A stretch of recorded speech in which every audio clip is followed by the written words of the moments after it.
friend Dan is a federal law enforcement agent who's been stationed in Arizona on the Border Patrol for the last few years. He's an avid hunter. He encouraged me to put in for an elk draw and ended up getting a tag for Unit 7 East, which is just outside of Flagstaff.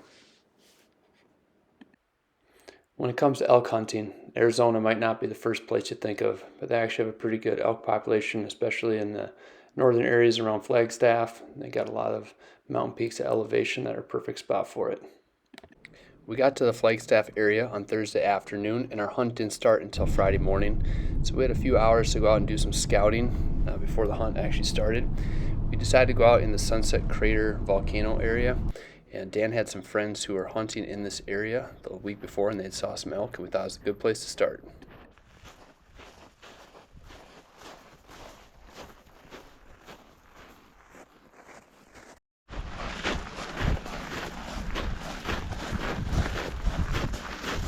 This is my buddy's foot sign from last week.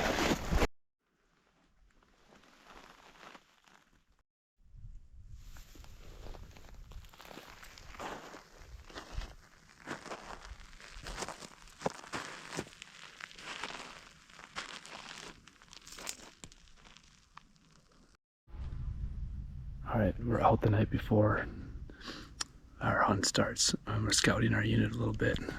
Dan's set up with a tripod. This little peek at some of our unit here.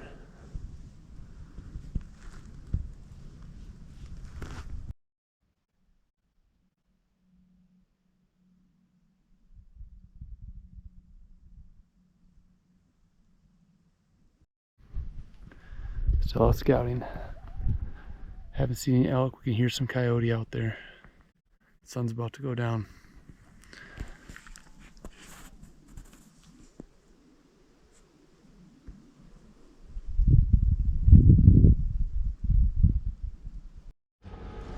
We're set up base camp in the van. Going out early for hunt tomorrow morning. Our unit that we're hunting is in Cocosino State Park, so we're kind of doing some dispersed camping tonight. Ready to roll bright and early. National Forest.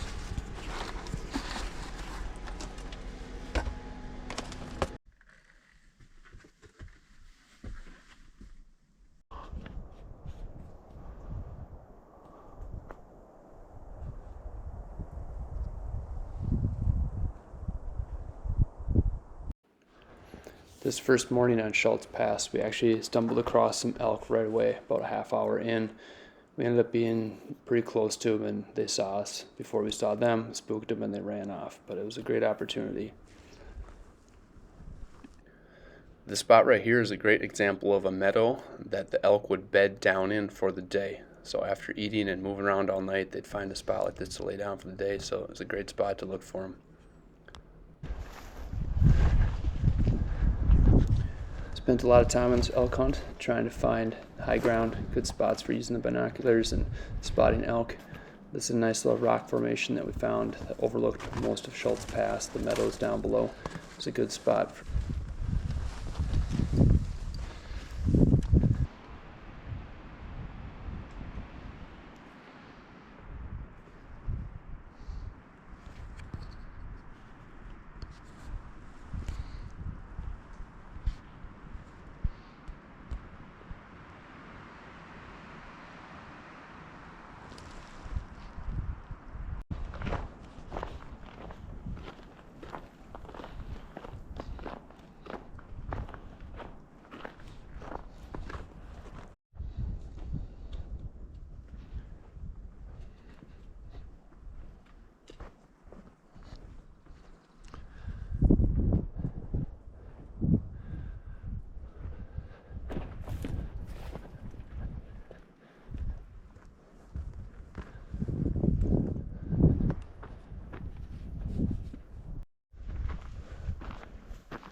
It's day one on the elk hunt here. Midday. We saw elk 3 times this morning. They're a little skittish on the move, so we're doing some glassing. the binoculars, trying to get a good spot picked out to settle in for the evening here.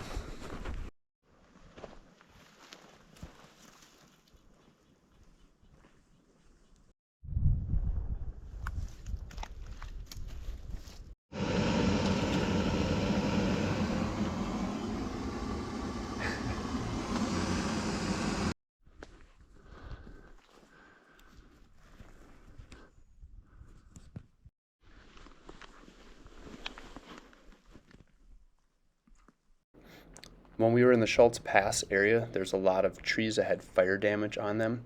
It looked pretty fresh, but after looking into it, it turns out the fire in the area was back in 2010, and just a lot of damage on those trees, and the area hasn't really recovered from it since then.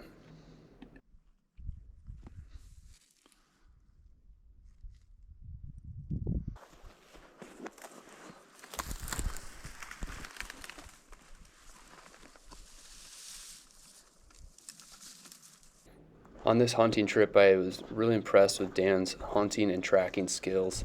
He could find elk sign in areas where I didn't pick up on it at all, and when he's using his binoculars, he could see things from a mile away that I couldn't see at all. It was really impressive. So they come kind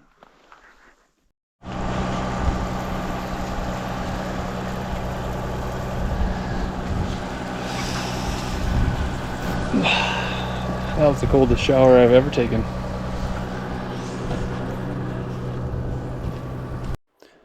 This elk hunt was the second week of December in Arizona, and there's quite the difference in temperature throughout the day.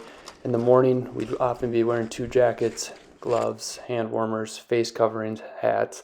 By the end of the day, if the sun was out, we'd be in a t-shirt, hiking up and down the mountains in the afternoon.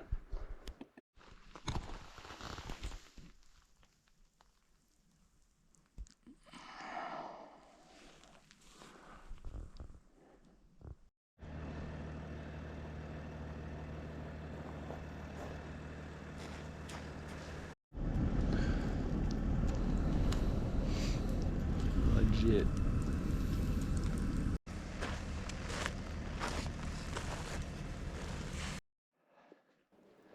Day 4 of the trip, third day hunting up on Haywire Crater. Got up, had a real tough hike, about 45, 50 minutes straight up to the top in the dark. When we got up there, there was tons of elk sign, and we actually could smell elk. Dan recognized that smell. And we ran into some other hunters later in the day who saw us from a different mountain peak, and they said that we were right on top of a couple. They're just below us, and we couldn't see them. That was kind of a bummer. This is a great vantage point. We had tons of good 360 views from up top here. Probably our best chance of the whole hunt. Across the way here, we saw a large group that were bedding down for the day, but we couldn't get over to them in time. There's another group of hunters that made a play on them before us and took a shot, missed, and kind of sent them scattering out throughout the hills for the rest of the day.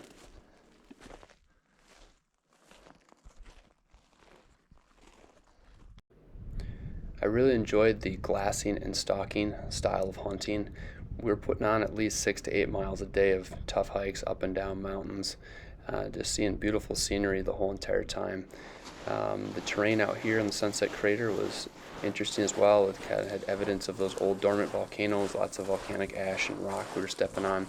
We also ran into hunters on a regular basis, which I thought was pretty unique, and we saw evidence of hunting in other previous hunts. Here's an elk carcass that someone harvested the meat from on a previous hunt.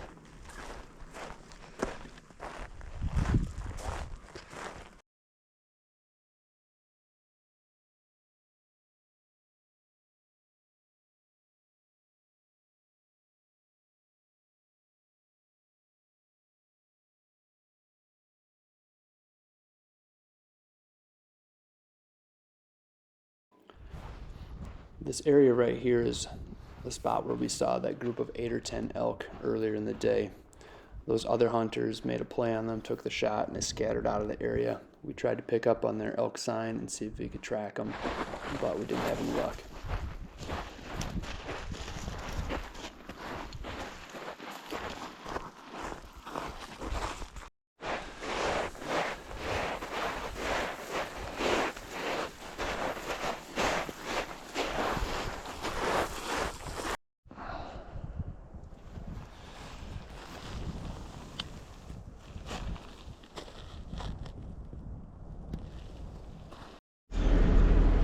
Alright, elk hunt day 3.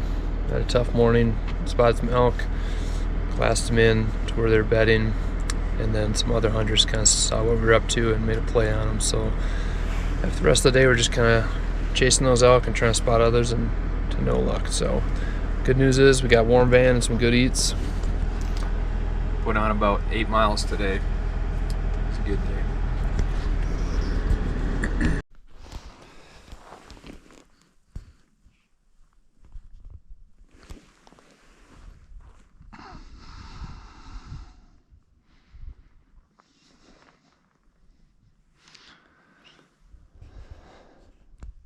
This is one of the peaks next to Haywire Crater. It's the same spot we saw that group of 8 or 10 elk that we missed a chance to take a shot at. We stumbled upon at least one of the cows from that group in the same spot. Same thing, too close, spooked it, ran off.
Ended up having a mechanical problem with the Sprinter van on the mountain our last day of the hunt. Had to go to town and get a new alternator, and time to head back to Minnesota.